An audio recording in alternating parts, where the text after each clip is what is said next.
The objective is to illustrate in 3 segments the mapping Python design methodology, including integration of a GPS map coordinates implemented in an actual global position and engineering prototype as it relates to an intelligent robotic drone.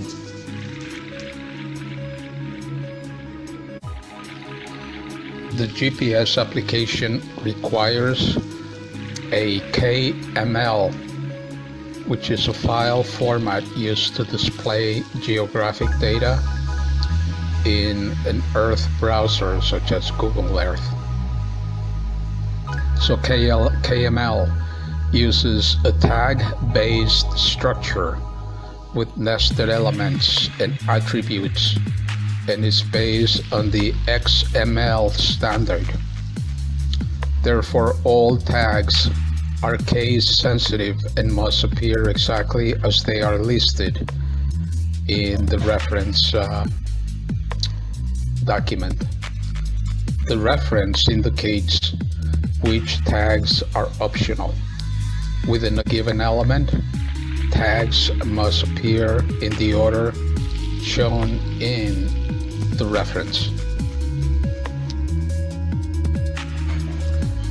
Place marks is one of the most commonly used features in Google Earth.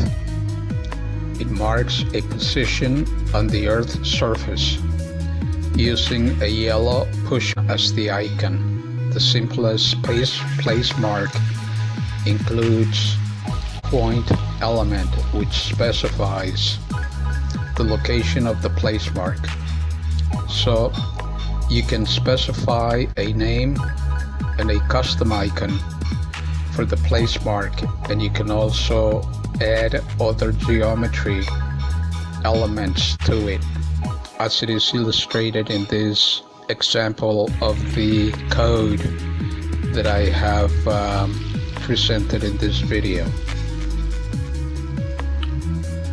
Many different types of paths can be created in Google Earth, and it is easy to be very creative with your data, such as in the KML. A path is created by a line string element,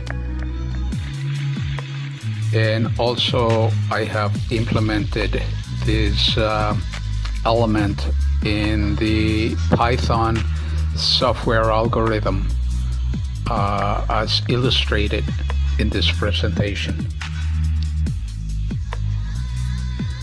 The algorithm is used as a general purpose NMEA parser to plot positions on the map as based on this specific application.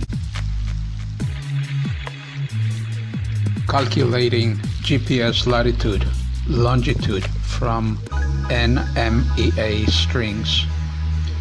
GPS module reports coordinates in WGS 84 datum, latitude, longitude in degrees and minute format.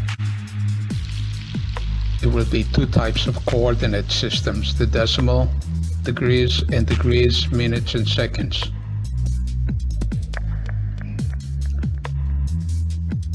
For example, suppose that NMEA string values for position are as follows: 3218.0489, N, 644.7.5086, W. The NMEA string are decimal values in order to turn them into decimal degree values. So you have to do some math. In this case, the Python mathematical algorithm does the calculation. Now these coordinates may be entered on Google Map and give the correct location.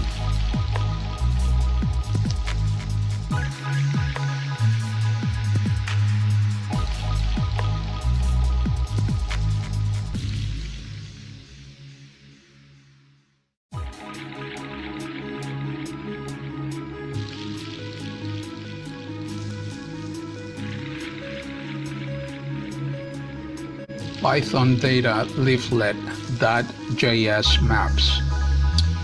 So I use Folio in this application to build on the data wrangling strengths of Python ecosystem and the mapping strengths of leaflet.js library to manipulate data in Python and visualize it on a leaflet map via Folio. So Folio makes it easy to visualize data that seems to be manipulated in Python on an interactive leaflet map.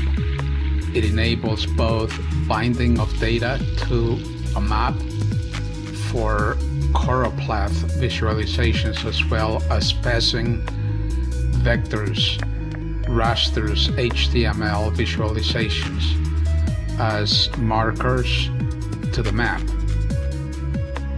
The library has a number of built-in tile sets from OpenStreetMap, Mapbox, and Stamen, and support customs tile sets with Mapbox or cloud-made API, which requires the key in Folio to support images, video, and other overlays.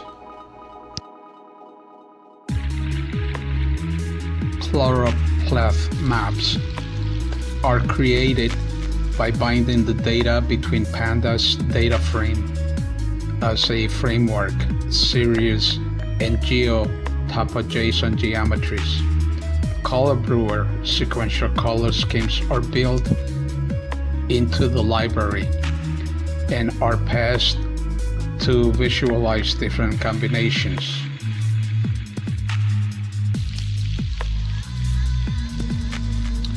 In this application, I use markers as the items used for making a location on a map. For instance, as it is applied in this specific design.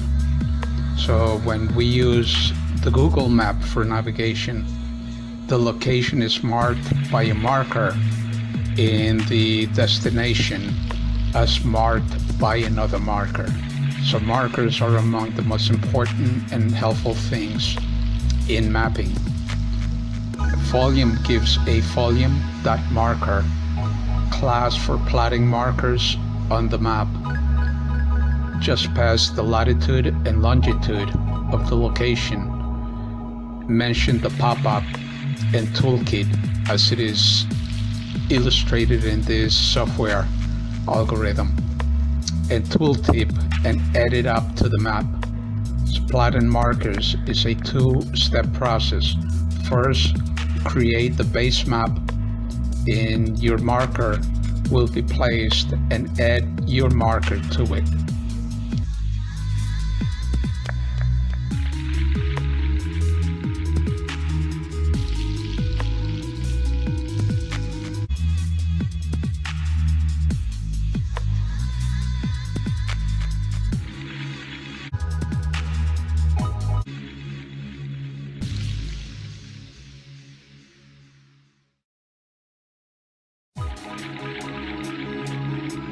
Autonomous artificial intelligence cognitive drone.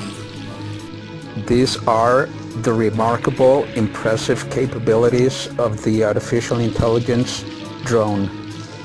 For stabilization and orientation, it utilizes a 3x gyroscope and 3x accelerometer. For navigation, it has a magnetometer and a GPS antenna. The system also includes an onboard SD card for data logging. All of this is integrated in a small form factor. I also integrated a telemetry radio and airspeed sensor system. The telemetry radio connects the autopilot system to a laptop computer so you can monitor the drone. In an autonomous mode, the autopilot controls the servos. Inputs from the RC transmitter can outride the autopilot.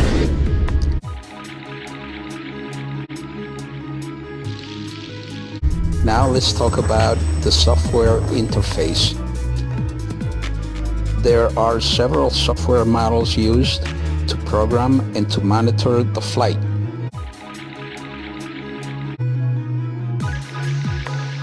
In this case, we use Mission Planner software.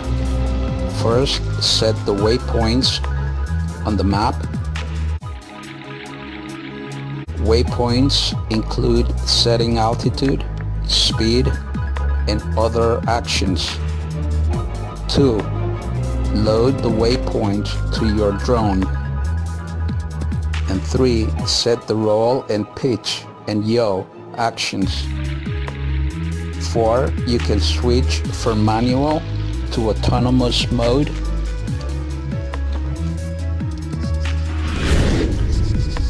In addition, telemetry logs are recorded and saved automatically on your laptop during each flight and after every flight. The airspeed sensor system allows for control of the drone based on airspeed instead of the ground speed, which comes from the GPS readings. The autopilot is connected between the RC receiver and the control servos.